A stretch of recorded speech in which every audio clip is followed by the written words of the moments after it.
Welcome back to Hella Headlines from HellaBiz. We're looking at a couple of curated stories today. Our first is a look at the cost of civil unrest across the country. What is it costing exactly? I'm sure you're seeing similar information where you are, along with the accompanying narrative that insurance will just pick up the costs for impacted businesses and it will all just sort of go back to being what it was before.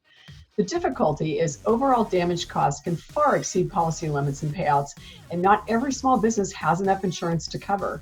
Additionally, with entire neighborhoods and main streets being impacted, commerce is in a precarious position.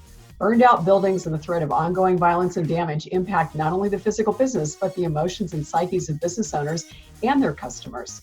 We've seen numerous heartbreaking stories on the news of family businesses, legacy businesses, businesses built by immigrants, and those built by communities of color reduced to charred remnants. That's a tough comeback for anyone, and even more complicated with the uncertainty of COVID, or actually being in a location that has borne the brunt of the upheaval. What's been your experience? Are you able to rebuild? Do you even have the energy to start all over and build again? So our first story today is looking at the cost of rioting across the country. At this point, it's tabulated between $1 to $2 billion in terms of riot damage, and it is the most expensive in insurance history since they've been keeping track of all this. So the costliest U.S. civil disorders to date, and this was actually May 26th through June 8th, so it's not even the most recent data, but this is where we are right now. Within 20 states across the U.S., and of course there have been a few more that have been added into this since that date, the costs have been ranging from $1 to $2 billion in terms of estimated cost of damage and replacement. The most significant riot after that was April 29th through May 4th in 1992 back in Los Angeles for $775 million. I believe that was the Rodney King riot. The cost tabulation goes from 1968 up through 2020.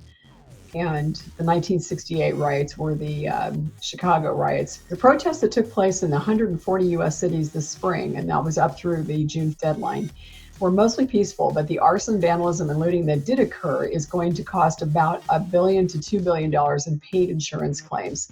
And that does eclipse the record set back in 1992 for the Rodney King riots in Los Angeles.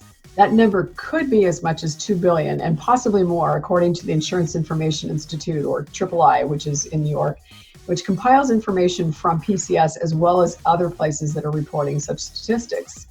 The protests related to George Floyd's death are also different because they were so widespread. It wasn't just one city, it was happening in multiple cities at the same time.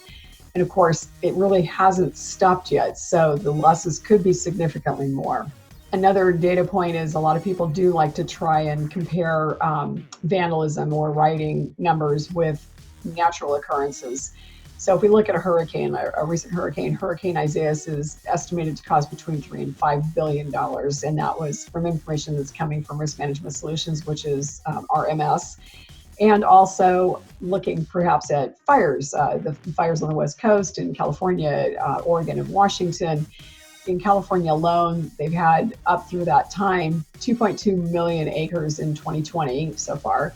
And the 2020 wildfire season is definitely not over.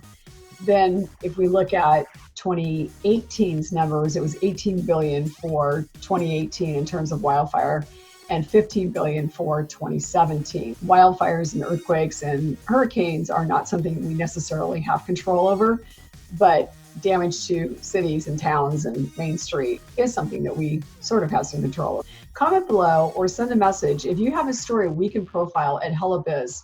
The road to recovery is going to be long, but we're all in it together.